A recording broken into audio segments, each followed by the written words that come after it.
lainnya.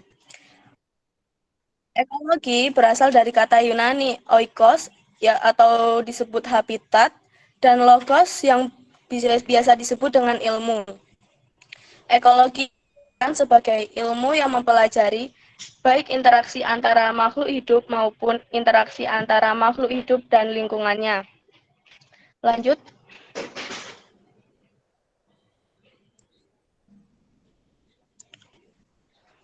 Ruang lingkup ekologi. Nah, di sini ada 5 ruang lingkup ekologi, yaitu organisme, merupakan benda hidup atau makhluk hidup. Yang kedua, populasi, merupakan kumpulan organisme yang sejenis dan hidup di suatu daerah tertentu. Komunitas merupakan kumpulan populasi dari berbagai jenis organisme yang berkumpul di suatu daerah tertentu. Ekosistem merupakan hubungan timbal balik antara makhluk hidup dengan lingkungan sekitarnya. Biosfer merupakan lapisan bumi di mana ekosistem berada. Lanjut.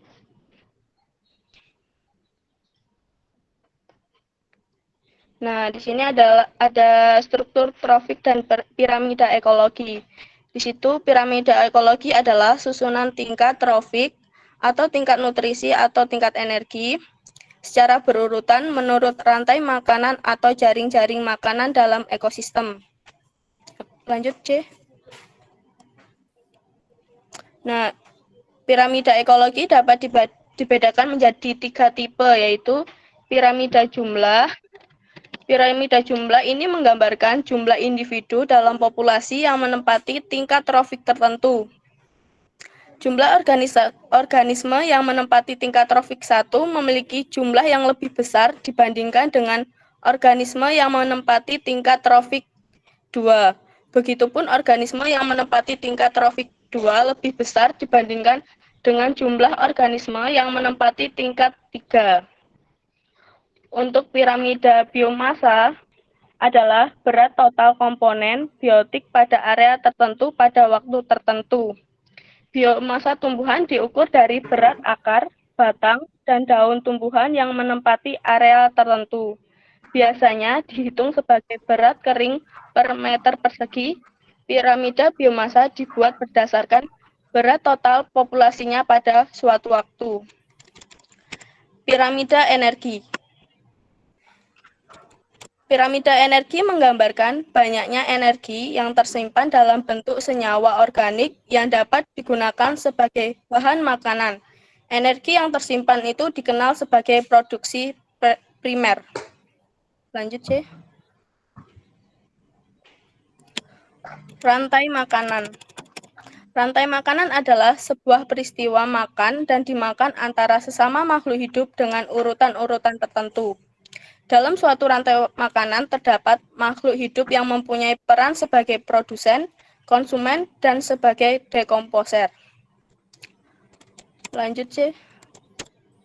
Jenis-jenis rantai makanan. Nah, di situ ada rantai makanan perumput. Rantai makanan yang satu ini paling sering ditemui dan dikenal. Rantai makanan ini dimulai dari tumbuh-tumbuhan sebagai produsen pada tingkat trofik pertamanya. Contohnya, dari siklus rantai makanan yang satu ini, yaitu yang pertama rumput, belalang, burung, ular. Rumput sebagai produsen dimakan oleh apa ini? Rumput dimakan apa ini? Bentar, Pak. Belalang rumput itu dimakan oleh belalang, belalang dimakan burung, dan burung dimakan ular. Yang kedua, rantai makanan detritus. Rantai makanan yang satu ini tidak dimulai dari suatu tumbuhan, tetapi dimulai dari detritivor. Detritivor yaitu suatu organisme heterotrof yang mendapatkan energi dengan cara memakan sisa-sisa dari makhluk hidup. Contohnya yaitu serpihan daun, cacing tanah, ayam, manusia. Sisa jaringan hewan dimakan oleh ulat. Sorry. serpihan daun sampah dimakan oleh cacing tanah, sedangkan cacing tanah ini dimakan oleh ayam dan ayam dimakan manusia. Yang ketiga, rantai makanan saprofit. Nah, kalau untuk rantai makanan saprofit ini berupa kayu lapuk. Ini yang dimakan jamur, dan jamur ini dimakan ayam, dan ayam ini dimakan rubah. Oke, selanjutnya akan dijelaskan Saudara JJ.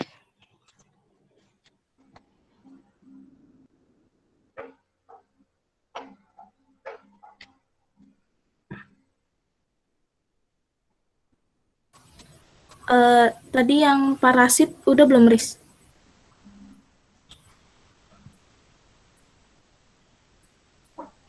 Parasit belum Sar. Iya. Nah, untuk rantai makanan parasit adalah istilah bagi organisme yang hidup dengan cara merugikan organisme lain. Nah, contohnya yaitu apa itu?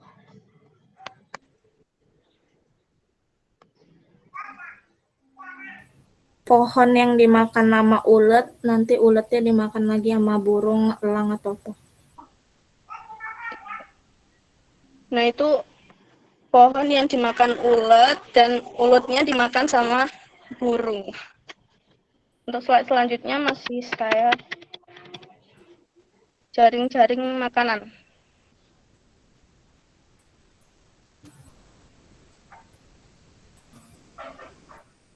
Nah, untuk jaring-jaring makanan yaitu gabungan dari rantai makanan yang saling berhubungan dikombinasikan tumpang tindih dalam suatu ekosistem. Organisme yang terkumpul pada jaring-jaring makanan mempunyai beberapa jenis organisme yang dapat dipilih menjadi makanannya. Udah aja, lanjut. Untuk slide selanjutnya akan dijelaskan untuk Saudara JJ. Terima kasih. Oke, di sini saya akan menjelaskan tentang daur biogeokimia, yaitu merupakan perpindahan unsur-unsur kimia melalui makhluk hidup dan lingkungan abiotik, tanah dan air. Dalam daur biogeokimia dikenal dua macam daur, yaitu ada daur edafik dan atmosferik. Daur edafik merupakan daur yang unsur kimia pada daur tersebut tidak pernah membentuk gas di udara. Adapun daur atmosferik adalah daur yang unsur kimia mengalami fase pembentukan gas di udara. Daur biogeokimia berfungsi mengatur keseimbangan ekosistem. Artinya, keseimbangan ekosistem tergantung pada pengulangan yang terjadi secara berputar pada unsur-unsur kimia tertentu. Di sini ada siklus biogeokimia. Yang pertama ada daur karbon dan oksigen.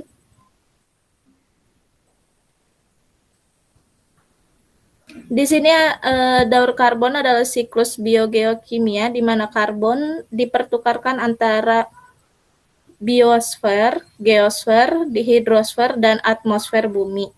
Atau objek astronomis lainnya bisa jadi memiliki siklus karbon yang hampir sama meskipun hingga kini belum diketahui. Dalam siklus ini terdapat 4 reservoir karbon utama yang dihubungkan oleh jalur pertukaran. Reservoir tersebut adalah atmosfer, biosfer, terestrial, atau yang biasanya termasuk pula freshwater system dan material non-hayati organik, seperti karbon tanah, soil carbon, lautan yang termasuk karbon anorganik terlarut, dan biota laut hayati dan non-hayati, serta sedimen atau termasuk bahan bakar fosil. Dan di situ ada daur fosfor.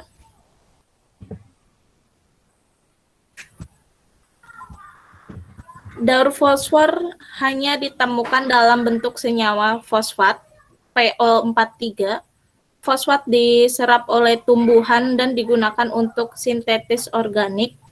Fosfor banyak dikandung oleh asam nukleat, yaitu bahan yang menyimpan dan translasikan sandi genetik. Peranan dan reproduksi Chrysophyta, atom fosfor juga merupakan dasar bagi ATP. ATP itu adalah adenosin trifosfat, berenergi tinggi yang digunakan untuk respirasi seluler dan fotosintesis. Selain itu juga merupakan satu mineral penyusun tulang dan gigi. Dan di sini ada daur nitrogen, adalah suatu proses konversi senyawa yang mengandung unsur nitrogen menjadi berbagai macam bentuk kimiawi yang lain. Transformasi ini dapat terjadi secara biologis maupun non-biologis. Beberapa proses penting pada siklus nitrogen antara lain ada fiksasi nitrogen, mineralisasi, nitrifikasi, dan denitrifikasi. Yang pertama itu ada daur nitrogen atau proses transfer nitrogen dari atmosfer ke dalam tanah. Yang kedua ada di mana nitrat dari hasil fiksasi biologis yang digunakan untuk produsen atau tanaman yang kemudian akan mengubahnya menjadi protein. Dan di sini bakteri Nitrosomonas dapat mengubah senyawa amonium dan amonia menjadi nitrat yang kemudian diproses oleh Nitrosomonas. Dan terakhir ada denitrifikasi yang merupakan proses di mana oksigen terdapat dalam tanah terbasam, maka nitrat akan cepat ditransformasikan menjadi oksida nitrogen atau gas nitrogen. Dan di situ ada belerang atau sulfur.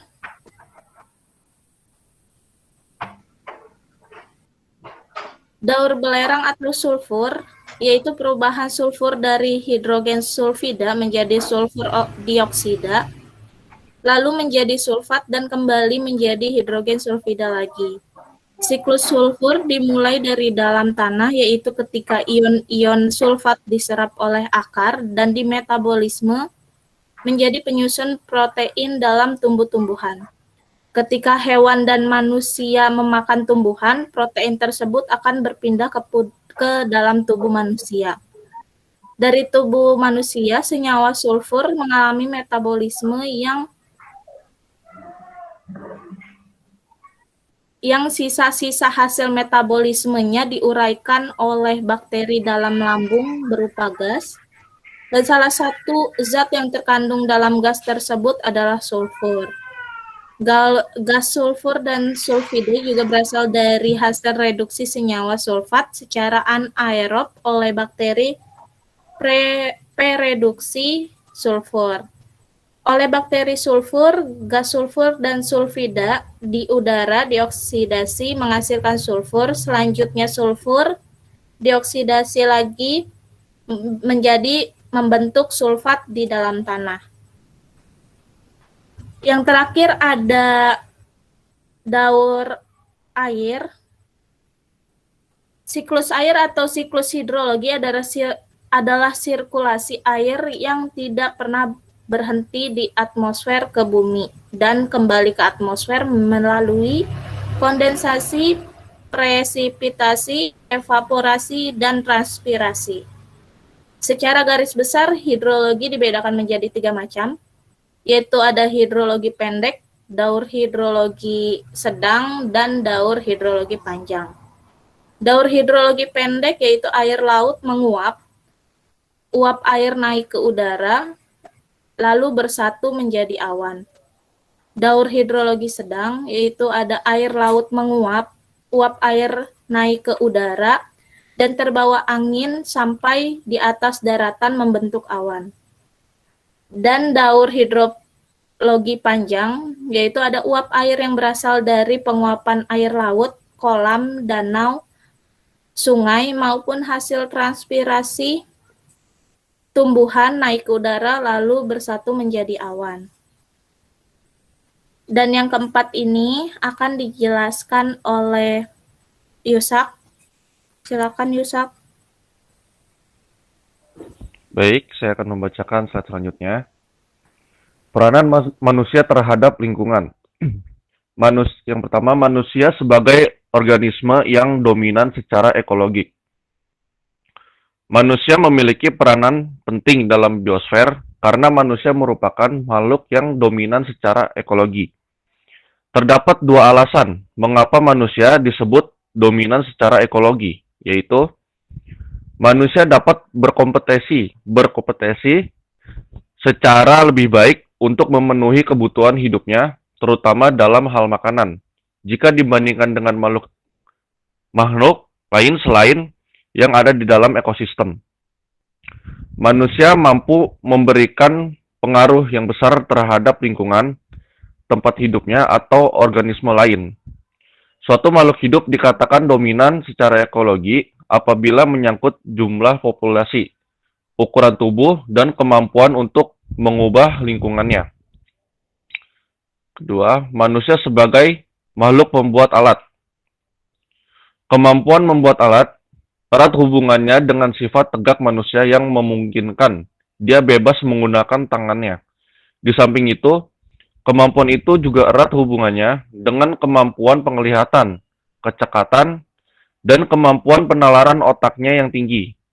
Jadi manusia menjadi dominan dalam ekosistem berkat kemampuan membuat dan menggunakan alat.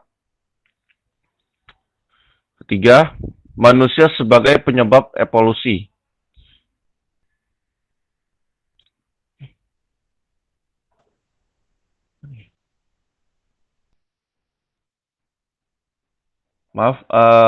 Maksudnya manusia penyebab sebagai revolusi. Pesatnya perkembangan ilmu pengetahuan merupakan penyebab utama dalam proses evolusi organik. Evolusi alamiah berlangsung sangat lamban, tetapi perusakan alam oleh manusia, baik disengaja maupun tidak disengaja, akan mempercepat evolusi organik. Akibatnya adalah menurunnya jumlah organisme tertentu, bahkan ada beberapa yang punah. Tetapi lain pihak, terdapat organisme jenis tertentu. Jumlahnya meningkat dengan pesat, terutama varietasnya. Semua ini adalah akibat dari adanya intervensi manusia.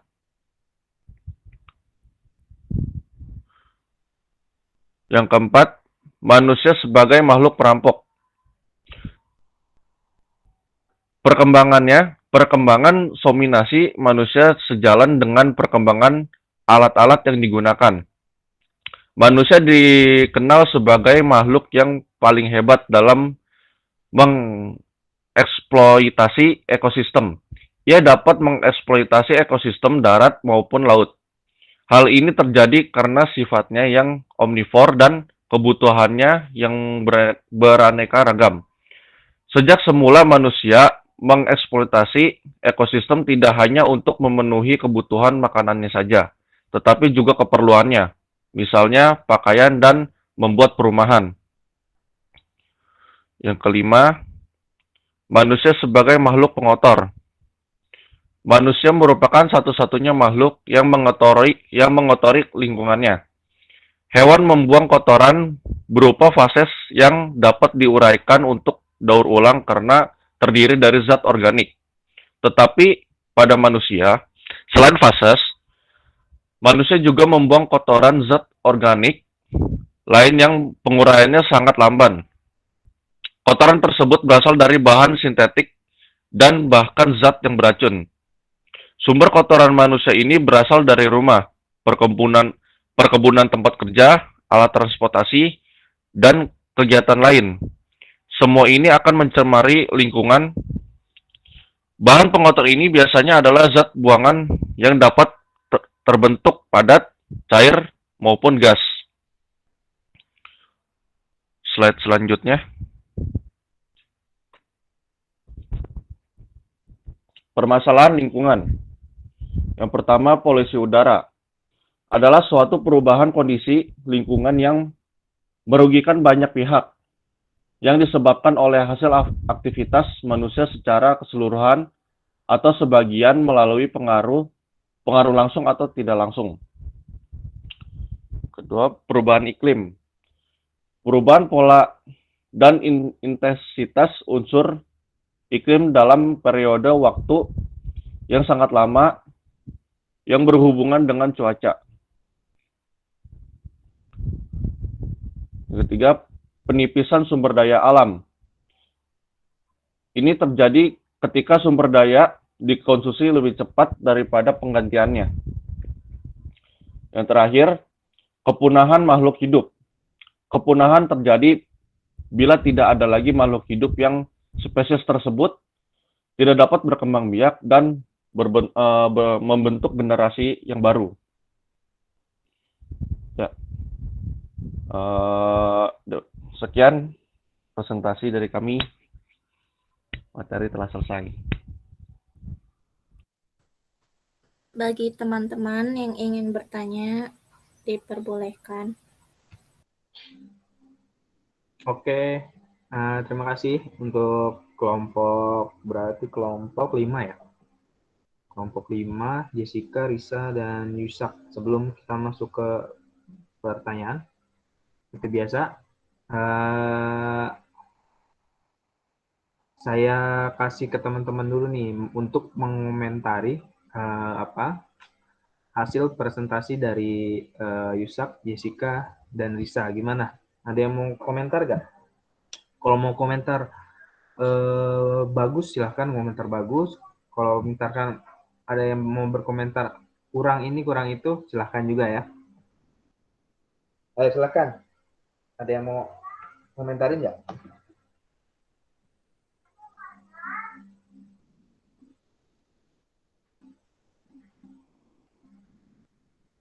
Nggak ada. Nah, kalau nggak ada, saya mau tanya ke Jessica, Risa, sama Yusak. Kira-kira nih, kelebihan sama kekurangan presentasi kalian sama kelompok-kelompok sebelumnya apa nih? Kalau misalkan PD, kelebihannya ini silahkan. Terus ada kekurangan ini silahkan ya. Jadi jangan malu. Kelebihannya ya menurut saya ngumpulin tepat waktu. Kemarin juga saya ngumpulin presentasi PPT kirim ke email tepat waktu, langsung direvisi. Ngejelasinnya juga kita mulai presentasi juga tepat waktu. Dan mungkin ya kekurangannya terlalu banyak makan waktu pas kita ngejelasin sih Pak. Kayaknya lebih dari waktu yang ditentukan. Risa, Yusak ada? Sama seperti JJ, Pak. JJ, saya jadi ingat Pak JJ. Memang Jessica panggilannya JJ. Iya Pak. Jessica tuh kayak anaknya Miss Lita ya. Miss Lita juga anaknya Jessica. Kembar Pak, beda umur aja. Kalau kamu Yusak, ada komentar nggak? Kurang lebih sama, tapi kekurangannya tadi kalau untuk saya sendiri, saya juga bacanya agak berbelit-belit. Jadi yang benar itu evolusi apa revolusi nih? Evolusi Pak yang benar Pak. Teman-teman yang lain gimana? Ada komentar nggak? Stefania, Rio, Dinda, Tata, Adi, Misda, Nadiana, kalian semua masih di sana kan? Halo? Masih Pak. Masih Pak. Ada komentar nggak? Pak.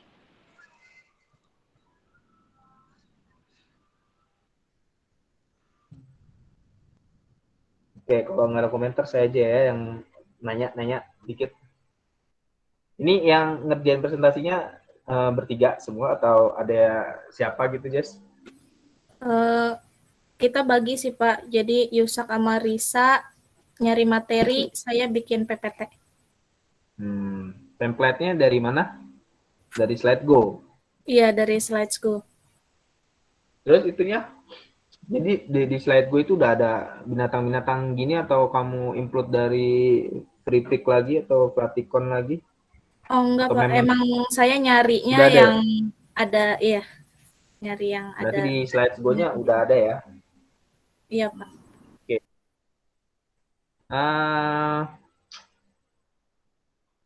Sebenarnya ini ya, dari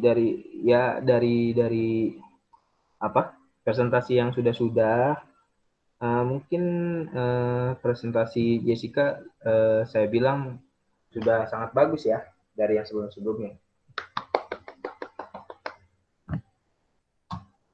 Karena ya berarti Jessica, Risa, sama Yusak dengerin saya nih. Ambilnya dari SlideGo, terus ngasih gambaran ke teman-temannya gambarnya, ininya, itunya gitu ya. Jadi jelas lah maksudnya gitu. Jadi nanti buat teman-teman yang lain juga kalau bisa pastikan presentasi itu menarik lah gitu. Maksudnya jangan cuma asal copy paste gitu. Bener gak nih menurut saya nih? Yang lain gimana nih? Atau ada yang membantah nih? Oh enggak, saya udah bagus kok Pak. Kali aja gitu. Untuk pengumpulan juga kemarin Jessica ngumpulin jam 10 ya. Jam 10 terus kan cuma terdiri dari 10 slide kalau nggak salah. Terus kata saya, Jess tambahin ini dan dikerjakan dengan baik sebelum jam 12 sudah ngirim lagi gitu ya. Jadi saya apresiasi dengan sangat baik ya kelompok 5. Keren. Untuk selanjutnya biasa kita buka 3 pertanyaan dulu ya tentang ekologi. Silakan. Terutama bagi yang belum pernah nanya nih. Siapa aja nih ya? 2A. Adi Chandra, kamu baru 1 pertanyaan. Devania baru 2. Sudah 2. Dinda 2. Dewi Sagita 2. Yang belum nanya sama sekali nih si Yusak nih belum nanya nih. Sekarang kan kamu yang ini ya. Sarlina, Sukanto, Tata, kamu belum ada pertanyaan loh.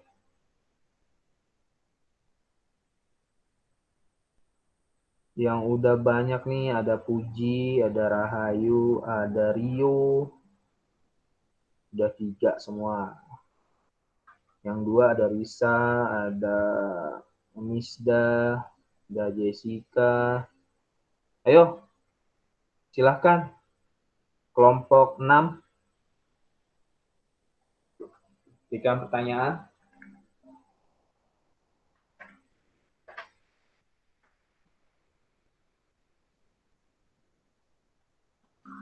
Saya mau nanya, Pak. Dinda. Oke, Dinda. Dinda kelompok berapa kemarin, Din? Enggak, Pak. Dwi, Saya Pak, Dwi. Oh, Dwi. Dwi Pak. IAD kelima berarti Yusak, Jessica, sama Risa. Pertanyaan pertama dari Dwi Sagita. Dwi Sagita kelompok? Kelompok 3 atau enggak kelompok 2, Pak? Lupa. Dalam sama Sukan. Kelompok berapa nih? Nanti kan di sini kan ada pertanyaan kamu nih, misalkan Dwi dari kelompok ini, oh berarti ada nilai plus juga dari buat kelompoknya gitu, karena Dwi bertanya gitu loh. nanti Pak Perlu diingat tuh. Dwi itu kelompok, bentar dulu. Kelompok 3 kamu sama Sukanto ya, sama iya, Dinda Pak, ya. sama Sukanto. Ya. Ya. Silakan. Baik, terima kasih atas kesempatan yang sudah diberikan. Saya Dwi Sagita dari kelompok 3. ingin bertanya. Menurut pemahaman pemateri, apa yang dimaksud dengan ekologi manusia? Dan mengapa kita mahasiswa harus mempelajari ekologi? Sekian, terima kasih. Oke, menurut pemahaman pemateri, ekologi itu apa? Dan kenapa kita harus mempelajari itu? Ya, ekologi manusia, Pak.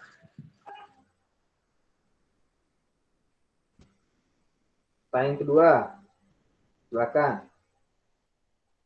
Saya, Pak. Nadiana. Iya, Pak. Nadiana kelompok? Kelompok 2, Pak. Nadiana kelompok 2. Silakan.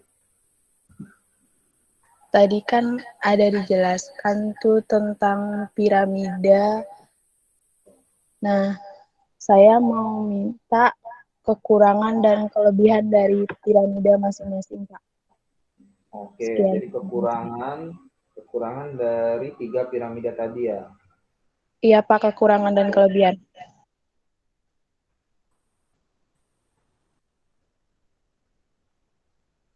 Kekurangan dan kelebihan. Baik. Pertanyaan yang ketiga. Saya, Pak. Silakan. Saya, Pak. Rahayu. Rahayu kelompok Dari kelompok 7, Pak. 7. Oke. Silakan. Saya ingin bertanya tadi kan di dalam rantai makanan ada berbagai urutannya kan. Pertanyaan saya misalnya dari rantai makanan tersebut ada satu hewan atau konsumen yang hilang atau punah, apakah berpengaruh dengan konsumen lainnya? Bisa dijelaskan dan berikan contohnya. Terima kasih. Oke, jadi kalau ada satu rantai makanan punah, apakah berpengaruh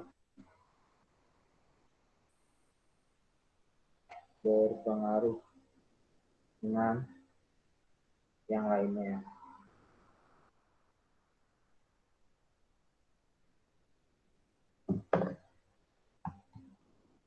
Oke, baik, silakan. Kalau mau ditanggapi langsung atau 2 menit dulu, 3 menit dulu untuk berpikir mencari jawaban.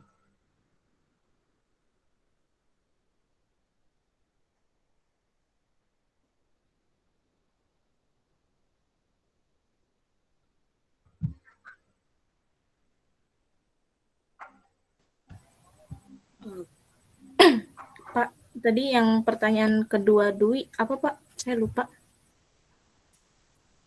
Dan mengapa Kenapa sih kita mesti belajar, apa pentingnya gitu kita belajar ekologi ini gitu? Terus yang pertama itu menurut pemahaman kalian gitu. Menurut pemahaman kalian ekologi itu apa gitu?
Baik, saya akan menjawab pertanyaannya Dwi Sagita. Nah, tadi Dwi Sagita bertanya pemahaman ekologi menurut pemateri. Nah, kalau menurut kami ekologi itu bagaimana? Jadi kita tidak hubungan timbal baliknya antara kita sebagai manusia dan makhluk hidup lainnya seperti hewan sama tumbuhan-tumbuhan dan lingkungan sekitarnya. Dan kenapa kita harus belajar ekologi? Nah, supaya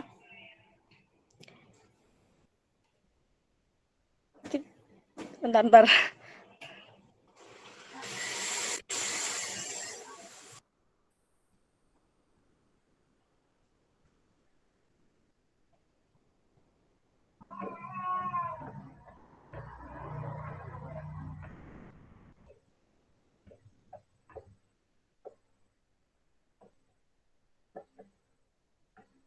Nah, untuk kenapa kita belajar ekologi, karena kita sebagai manusia tidak bisa seenaknya sendiri, karena kita hidup tidak hanya sebagai manusia saja, tapi di lingkungan ada hewan, ada tumbuhan, jadi tidak merugikan yang lainnya.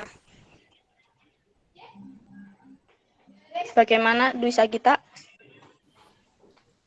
Sedikit tambahan, jadi ekologi manusia itu adalah di mana yang mempelajari hubungan timbal balik antara manusia dengan lingkungan hidupnya, dan ekologi manusia di satu pihak dapat dilihat sebagian dari autekologi, yaitu ekologi dari spesies tunggal atau Homo sapiens.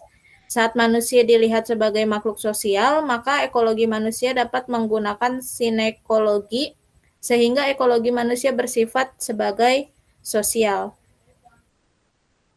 Dan kalau misalnya kenapa kita sebagai manusia harus mempelajari ekologi, terutama yang di ekologi manusia itu sendiri, karena kan kita makhluk sosial dan kita nggak mungkin hidup sendiri-sendiri. Walaupun kita pengen hidup sendiri, pasti di satu saat kita bakalan membutuhkan bantuan orang lain.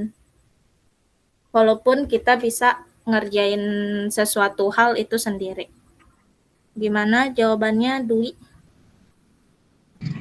Iya, bisa diterima dan bisa dimengerti. Baik, terima kasih. Selanjutnya ada pertanyaan Nadiana ya.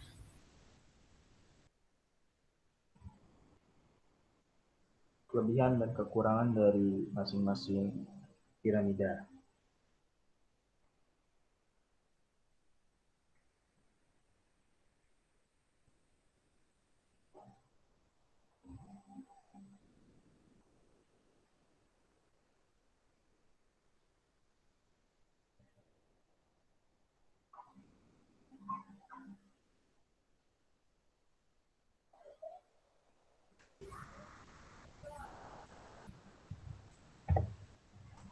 Untuk pertanyaan Nadiana, maaf di skip dulu. Lanjut ke pertanyaan Ayu tadi. Kalau misalnya di suatu ekosistem atau rantai makanan salah satu konsumennya punah atau dari produsennya itu punah duluan, maka ke belakang-belakangnya itu pasti akan ngaruh. Misal produsen itu kan ada padi, tumbuhan segala macam, dimakan oleh konsumen pertama, yaitu ada belalang, ulat, atau apa. Misalnya produsen ini punah, habis dan nggak ada lagi yang bisa dimakan oleh konsumen pertama, maka lambat laun konsumen pertama, konsumen kedua, dan ketiga kayak burung, elang, dan ke belakangnya sampai dekomposer atau pengurai itu bakalan punah juga atau bakalan mati. Gimana jawabannya, Ayu?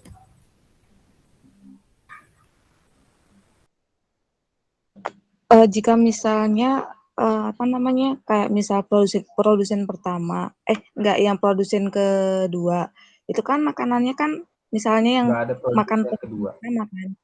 Nah, Konsumen yang kedua. ya konsumen kedua kan makanannya kan konsumen pertama kan. Nah, bisa kayak misal dialihin ke yang lain nggak sih makanannya gitu? Kalau secara logika bisa ya, misal kayak kan produsen ada padi, tumbuhan segala macam, konsumen pertama itu ada ulat, serangga, belalang dan sebagainya. Konsumen kedua ada ayam, burung kecil dan sebagainya. Itu bisa aja ketika konsumen kedua, misal belalang habis masih ada ulat, itu bisa dimakan ulatnya. Cuman kalau misalnya konsumen kedua ini makan ulat semua dan ulat itu nggak bisa istilahnya berkembang biak, jadi belum saatnya berkembang biak dia udah dimakan, dan itu kelamaan lambat laun juga akan punah. Dan itu pasti berefek ke lingkungan sekitarnya. Makasih J, bisa dimengerti. Oke, sama-sama.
Baik, saya akan menjelaskan pertanyaan Nadiana, kelebihan dan kekurangan piramida ekologi.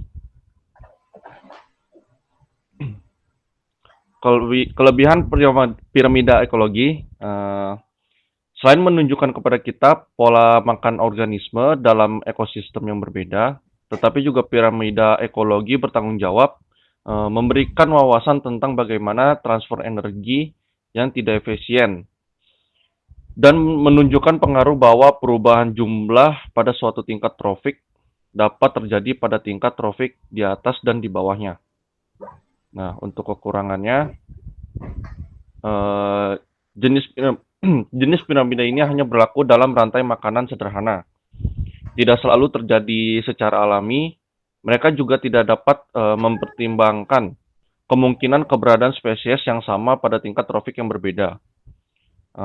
Terus, selain itu, tidak satupun dari 3 piramida ekologi yang memberikan gagasan terkait variasi musim dan iklim. Terus, organisme lain seperti mikroorganisme dan jamur tidak diberi peran spesifik dalam piramida meskipun peran vitalnya dalam ekosistem. Nah, yang terakhir, lebih dari satu spesies dapat menempati beberapa tingkat trofik seperti pada jaring makanan. Dengan demikian, sistem ini tidak memperhitungkan jaring makanan. Nah, untuk Nadiana, apakah sudah jelas kelebihan dan kekurangannya? Jadi untuk pertanyaan Nadiana itu, karena kami nggak ketemu kelebihan dan kekurangan dari piramida masing-masing, jadi Yusak tadi ngejelasin secara umum kelebihan dan kekurangan dari piramida ekologi secara keseluruhannya. Baik, sudah bisa dipahami. Terima kasih.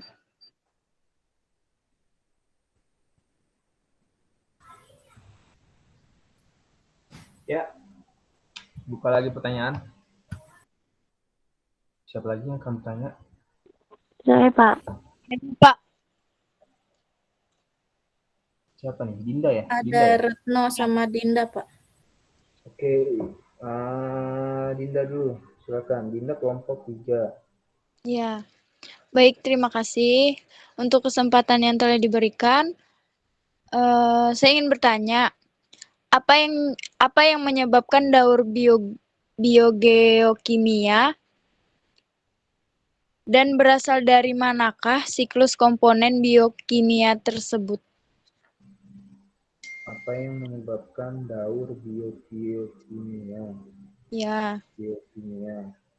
Dan asalnya dari mana? gitu? iya. Asal siklus komponennya itu dari mana? Terima kasih.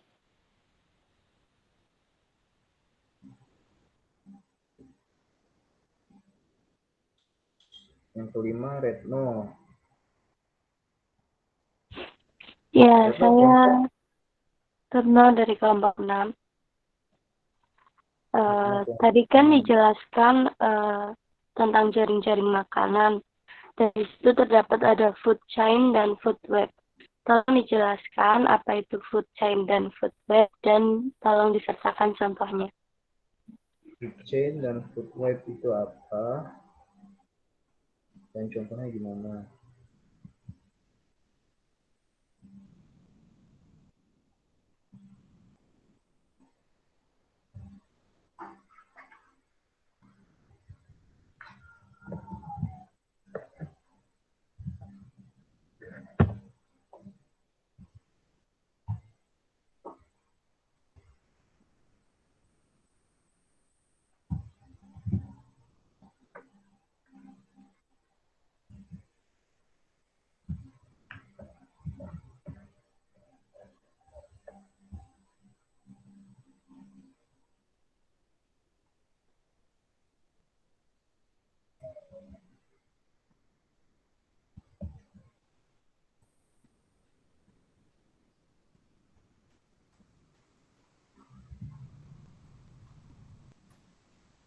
Pak, tadi Ya. apa pertanyaan Dinda yang pertama sebelum asal siklus biogeokimia, Pak? Apa yang menyebabkan daur biogeokimia? Penyebabnya apa?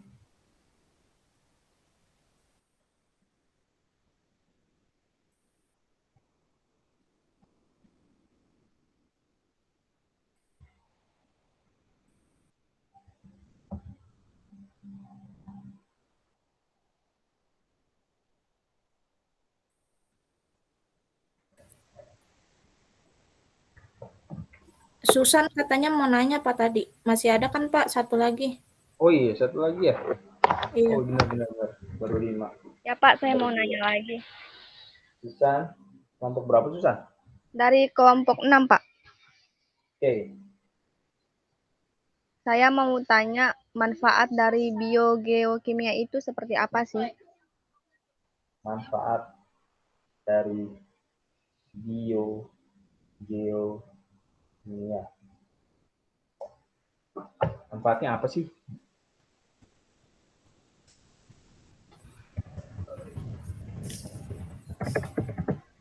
Di sini saya akan menjawab pertanyaan dari Dinda dulu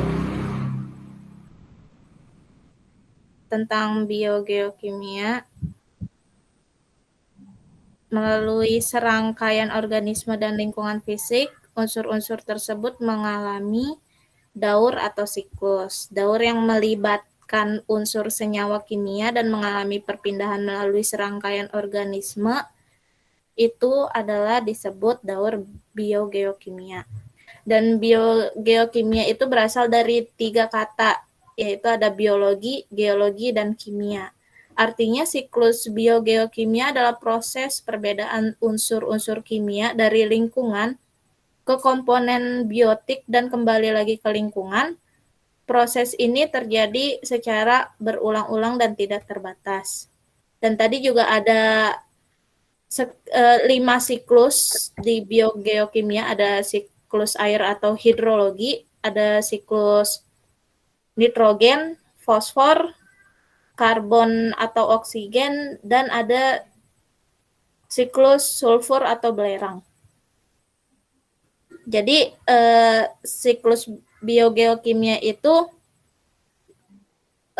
munculnya itu dari kata ada biologi, geologi, dan kimia, di mana siklus biogeokimia ini emang tiga-tiganya tuh ada dari siklus biologinya itu sendiri, geologinya itu sendiri, dan siklus kimianya itu sendiri.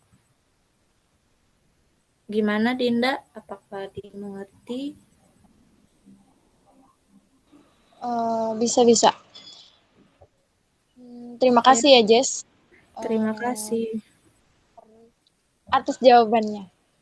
Kalau asal komponennya kan masing-masing punya komponen tuh. Jadi kalau misalnya seperti yang udah dijelasin tadi pas presentasi, kalau misalnya siklus air berarti asal muasalnya itu dari air. Misalkan siklus fosfor itu asal muasalnya dari fosfor itu batuan sedimen gitu ya. Jadi kalau misalkan ingat fosfor, ingat aja fosfat. Fosfat itu batuan sedimen. Nah, jadi di batu-batu itu ada unsur-unsur yang bisa diuraikan oleh mikroba kecil yang nantinya berputar gitu. Jadi kalau kita ngomongin ekologi itu, bayangin aja ekologi itu sebuah sistem. Jadi bumi dan atmosfer itu adalah sebuah sistem yang mempunyai subsistem lainnya. Nah, subsistem itu terdiri dari biotik dan abiotik. Biotiknya itu ada makhluk hidup, ada tanaman, ada binatang, ada manusia. Terus abiotiknya itu ada suhu, ada temperatur, dan itu saling berkaitan. Ketika misalkan kayak pertanyaan tadi, misalkan salah satu unsur di rantai makanan satu hilang, ya sudah pasti akan menyebabkan ketidakseimbangan kehidupan gitu. Misalkan yang sekarang lagi dikhawatirkan sama orang-orang di dunia itu, ya kan kita cuma khawatir karena efek rumah kaca ya. Sebenarnya kalau dari ekologi itu yang dikhawatirkan itu justru kepunahan serangga gitu ya. Kepunahan serangga ini memiliki peranan penting dalam kehidupan manusia sendiri, dalam kehidupan binatang gitu. Kalau misalnya serangga punah, nah itu tanaman kan nggak bisa buat penyerbukan kayak gitu ya. Terus binatang-binatang yang kecilnya kayak misalkan katak kan bisa makan serangga. Nanti kalau misalkan katak serangganya nggak ada, katak bisa punah juga. Jadi semuanya itu saling berkaitan. Kalau misalkan kita dalam bayangan kita mungkin kita masih bisa nyari gitu ya. Kalau nggak ada ini berarti bisa makan ini dong. Tapi tidak semudah itu gitu. Jadi satu kepunahan suatu populasi gitu. Populasi kan tadi seperti yang dijelaskan kumpulan dari individu-individu sejenis gitu ya. Misalkan individu sejenis itu serangga. Nah, serangga ini kan banyak macamnya gitu. Nah, kalau misalnya punah, ya udah semuanya bakalan tidak seimbang gitu dan semua bisa akan punah. Lanjut lagi ke pertanyaan nomor satu lagi ya, manfaat kita untuk mempelajari ekologi ini ya seperti yang ada di slide kedua terakhir itu tadi, manusia itu kan peranannya cukup penting ya, jadi pengotor lah, perampok lah, karena dari segi akal pikiran mereka lebih maju tentunya dari tanaman dan hewan gitu. Dan unsur terbesar penghancur bumi ya mungkin ya manusia gitu. Jadi dengan mempelajari ekologi ini ya kita sudah pasti harus bisa sadar diri gitu. Jangan jadi manusia serakah dan bisa menjaga lingkungan tersebut. Kalau kita nggak jaga, ya udah keberlangsungan kita ya bakal sementara gitu. Tidak bisa sampai cucu dan yang lainnya gitu. Itu ya. tambahan dikit aja sih. Kalau masalah piramida tadi, masing-masing ya punya kelebihan kekurangan. Kayak misalnya piramida jumlah, misalkan dia cuman ngitung cuman ngitung organismenya. Jadi kalau piramida jumlah itu dia tidak memperhatikan ukuran tubuhnya gitu. Ukuran tubuh dari organisme tersebut gitu. Itu kekurangannya. Kelebihannya itu untuk membuat piramida itu, nah jumlah individu, bukan populasi, tapi individunya itu relatif mudah dikumpulkan. Begitulah.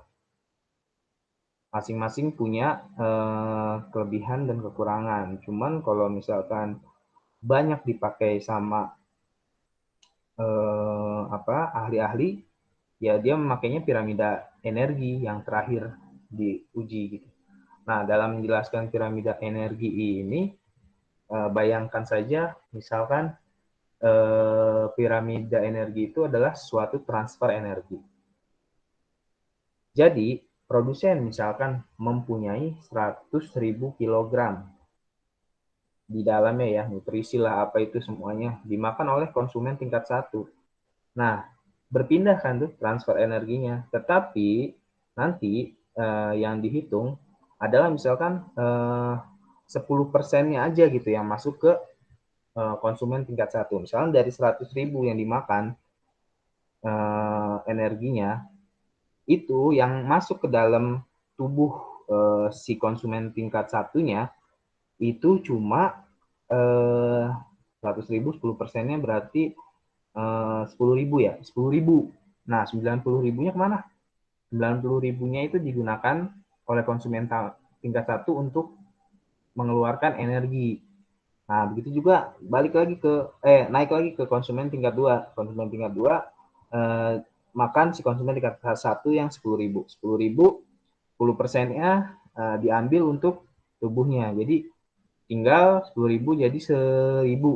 Nah, 9.000-nya kemana? 9.000-nya dipakai untuk energinya. Sampai ke atas, sampai ke manusia misalkan, dipotong lagi 10%-nya, jadi tinggal 100. Nah, 900-nya kemana? 900-nya digunakan sebagai energi untuk beraktivitas manusia. Kayak gitu cara penghitungan piramida-piramida itu. Ops, lanjut pertanyaannya. Silakan. Pertanyaan Dinda tadi ya udah terjawab ya. Jadi masing-masing daur geokimia itu asalnya dari mana ya? Tergantung gitu. Kalau misalkan daur nitrogen ya asalnya dari nitrogen gitu. Terus ya kalau daur sulfur, belerang.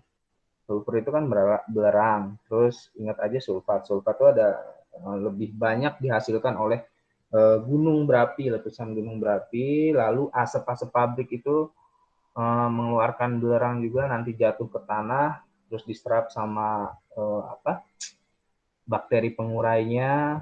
Kalau misalkan daur nitrogen itu diserap aliran nitrogen yang ada di udara lewat tumbuhan yang biasanya itu berpolong-polong gitu ya. Jadi si tumbuhan ini di akarnya itu ada bulat-bulat gitu kayak polong-polong, namanya rhizobium gitu ya. Nah itu akarnya namanya rhizobium, sama satu lagi saya lupa apa. Nah itu diserap lalu diuraikan ke tanah sama bakteri, nanti keluar lagi tuh. Nah begitu aja seterusnya. Yang lainnya pun sama. Jadi antara biotik dan abiotik, antara yang hidup dan tidak hidup itu saling melengkapi gitu. Jadi jangan sampai salah satunya hilang kayak gitu. Kita sebagai manusia yang punya akal pikiran ya harus menjaga itu. Jangan sampai serakah. Oke, dilanjut pertanyaan Retno ya. Food chain dan food web. Contohnya gimana? Food chain sama food web itu bahasa Inggrisnya doang sih. Ya, silakan dijelasin.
food chain, food web. Food chain itu rantai makanan, food web itu jaring-jaring makanan. Artinya yang tadi sudah jelasin. Monggo dijawab Jessica. Yusak, bisa.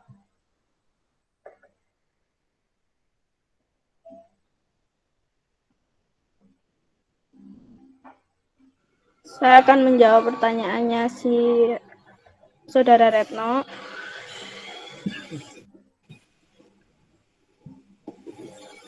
Nah, untuk food chain itu adalah rantai makanan, sedangkan food web adalah jaring-jaring makanan.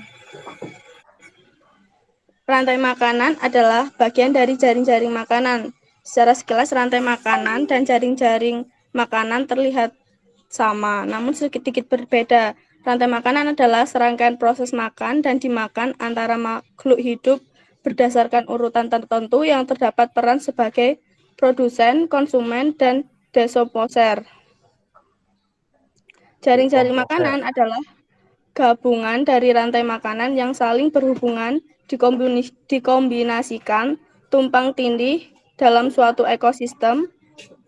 Nah, nama lain untuk jaring-jaring makanan ini adalah sistem sumber daya konsumen. Untuk contohnya, jaring-jaring makanan. Bunga sepatu daunnya dimakan ulat. Ulat juga makan daun sawi. Daun sawi juga dimakan belalang. Belalang dimakan katak dan burung pipit. Burung pipit juga makan ulat. Burung pipit dimakan burung elang.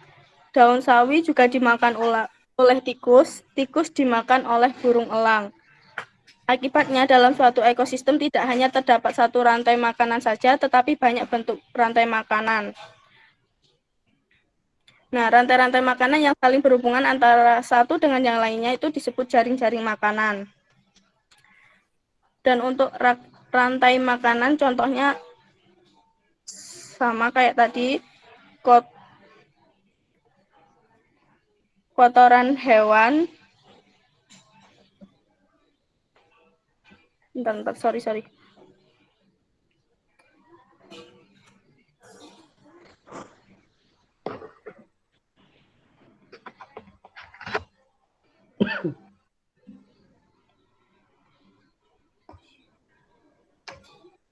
Nah, kayak serpihan daun seperti sampah. Nah, itu biasanya dimakan cacing tanah, sedangkan cacing tanah itu dimakan ayam, dan sedangkan ayam dimakan manusia. Mungkin seperti itu, Retno. Ya, terima kasih. Jadi kalau rantai makanan itu satu kesatuan, urutan gitu loh rantai makanan. Misalkan produsennya tanaman dimakan sama ulet dimakan sama misalkan ulet dimakan sama ayam gitu ya. Ayam dimakan sama bisa elang gitu, bisa langsung ke manusia gitu. Tapi kalau misalkan jaring-jaring makanan itu saling tumpang tindih di antara yang lain. Misalkan tanaman dimakan ulet. Nah, si ulet ini dimakan ayam, tapi bukan ayam saja yang bisa makan ulet, tapi ada makhluk lainnya yang bisa makan ulet gitu. Terusnya si ayamnya lagi bukan manusia aja yang cuma bisa makan ayam, bisa yang lainnya gitu. Jadi saling tumpang tindih. Jadi jaring-jaring makanan itu kayak kumpulan rantai makanan gitu ya. Seperti itu.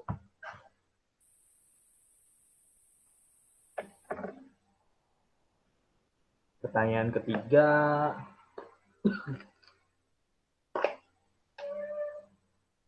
Dari Susan. Manfaatnya biogeokimia itu apa?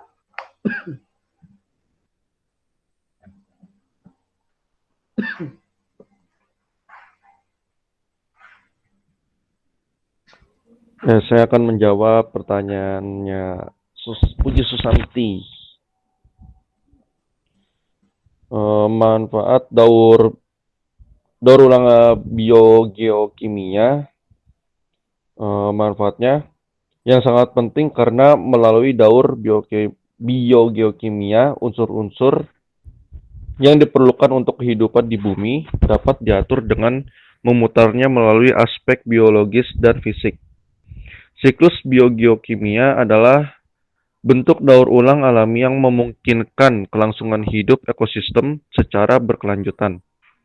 Jika suatu organisme mati, bahan organik yang terdapat di dalam tubuh organisme tersebut akan dirombak menjadi zat anorganik dan dikembalikan ke lingkungan. Unsur-unsur kimia yang terdapat di alam dapat berbentuk padat, berupa garam-garam mineral, cair, atau gas. Unsur-unsur kimia tersebut dapat disintetis oleh tumbuhan yang menjadi berbagai senyawa organik, misalnya karbohidrat, protein, lemak, enzim, nukleoprotein, asam deoksiribonukleat atau DNA, dan asam ribonukleat RNA. Daur biogeokimia dapat dikelompokkan dalam 3 tipe, yaitu daur gas, daur cair, dan daur padat atau sedimen. Daur gas meliputi daur karbon dan daur nitrogen. Daur cair meliputi daur air, sedangkan daur padat sedimen meliputi daur fosfor dan belerang. Bagaimana, Puji Susanti? Apakah sudah jelas? Baik, sudah jelas, Ustaz. Terima kasih atas jawabannya. Oke. Berarti satu pertanyaan lagi deh. Siapa yang mau bertanya?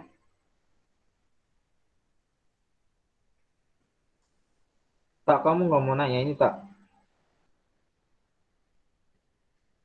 Belum ada pertanyaan loh. Belum, Pak.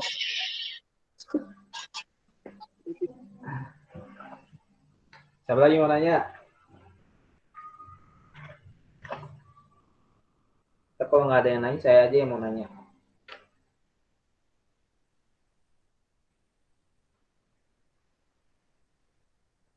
Ada lagi nggak yang mau bertanya?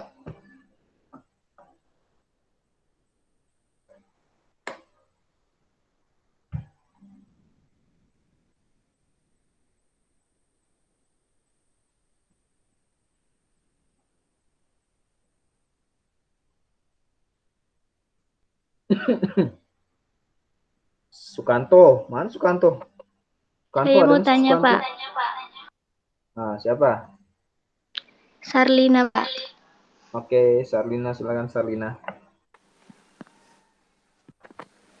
Sarlina Ya, saya dari kelompok 1 mau bertanya, apa yang akan terjadi jika di alam ini tidak terjadi daur biogeokimia? Sarlina, kelompok 1. Apa yang akan terjadi jika tidak ada daur biokimia?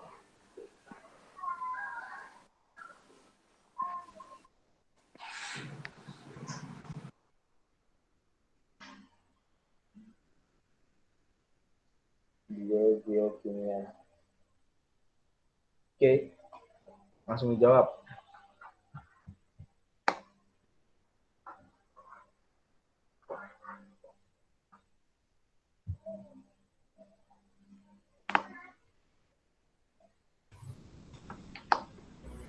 Maaf Pak, tadi pertanyaan apa? Soalnya di saya putus-putus tadi. Apa yang akan terjadi jikalau tidak ada daur biogeokimia?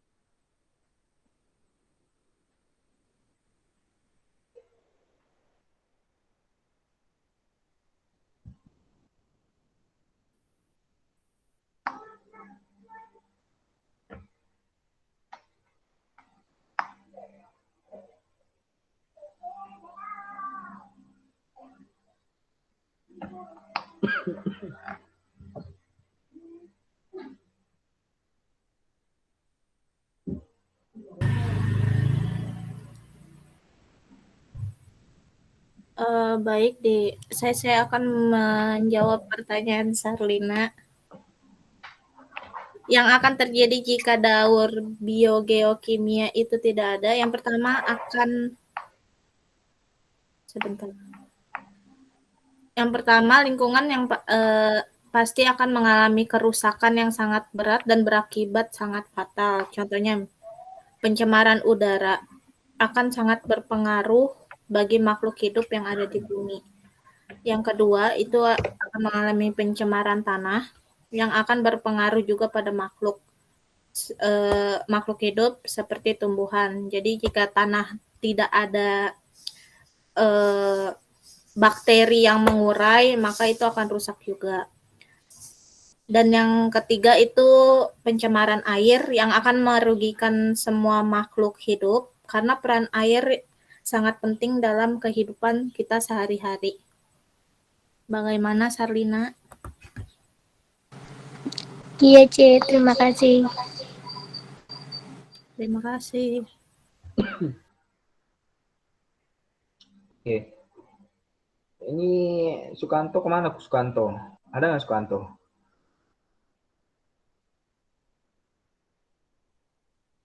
Rio? Yo? Ini pada tidur apa? Rio? Laki-laki yang mana nih? Yodi, Rio? Ya Pak, ya Pak. Sukanto kemana Sukanto?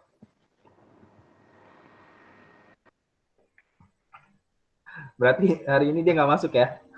Saya tulis absen. Halo Pak. Mana kamu? Isi. Hah? Lagi nanam apa kamu? Hah? Dari wifi-nya wifi-mu bagus nggak? Sih Pak, aku mau sendiri.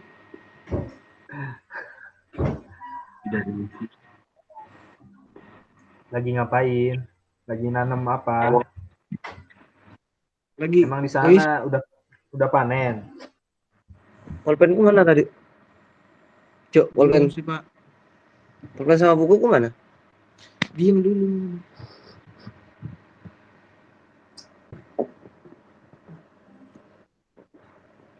Ada yang mau bertanya lagi nggak? Udah jam 8.57. Ya jadi seperti yang sudah saya jelaskan tadi, mempelajari ekologi itu penting buat kita, khususnya mahasiswa bisnis dan manajemen. Kenapa mata kuliah ini dimasukkan ke dalam bisnis dan manajemen yang mungkin nggak ada hubungannya gitu sama kita.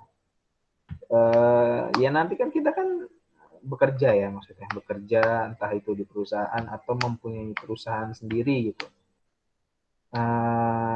Yang nantinya entah kalian berhubungan dengan siapa gitu, berhubungan dengan lingkungan langsung kah, jadi penambang kah, jadi perkebunan kah,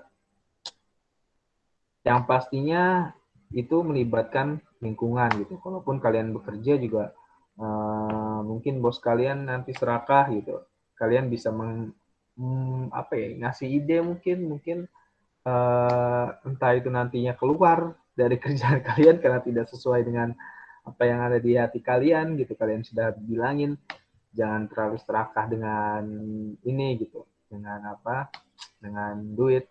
Jadi mata kuliah ini ya berhubungan lah dengan kita gitu, dan kita harus mempelajari mata kuliah ini karena nanti kalau misalnya perusahaan kalian besar pun kan ada dana CSR tuh ya. Dana CSR itu kan diperuntukkan untuk entah itu pendidikan lah, entah itu lingkungan lah gitu.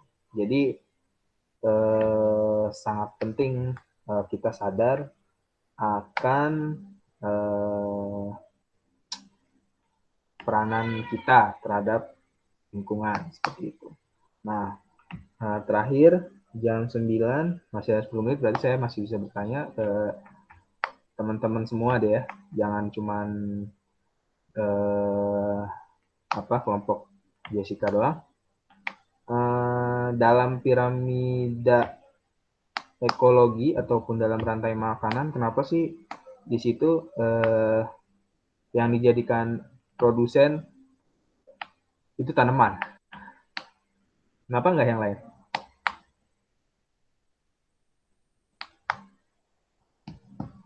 Ada yang bisa jawab?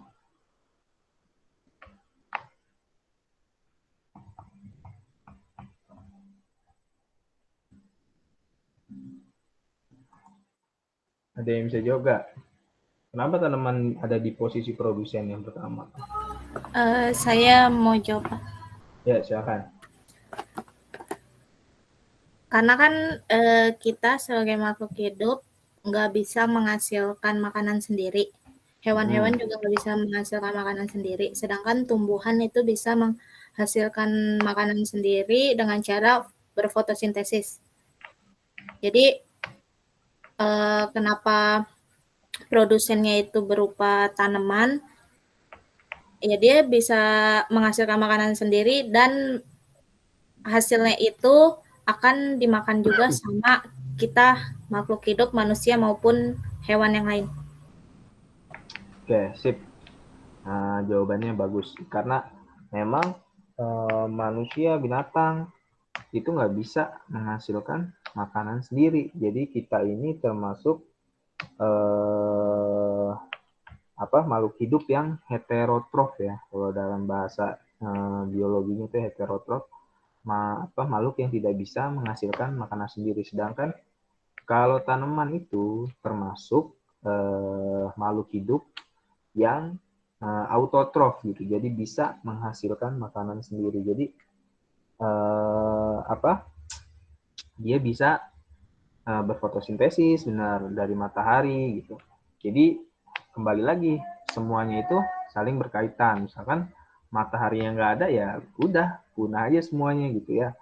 Jadi seperti yang di awal saya bilang, ekologi itu adalah sistem ya, sistem kita mempelajari sistem yang ada di bumi gitu, yang nantinya melahirkan subsistem di mana kalau nanti subsistem satu hilang, maka yang lain bisa sakit juga, hilang juga gitu. Kayak kita punya motor, misalkan salah satunya tidak berfungsi, ya bakalan mati gitu motornya.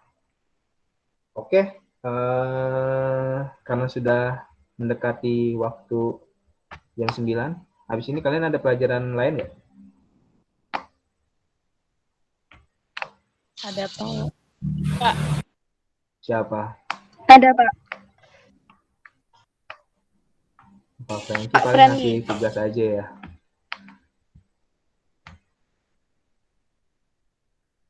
Google Meet juga lagi pelatihan ya. Pak Niko hari ini ada? Pak Niko hari ini nggak ada Pak. Cuma 2 materi. Oke deh. Ya sudah.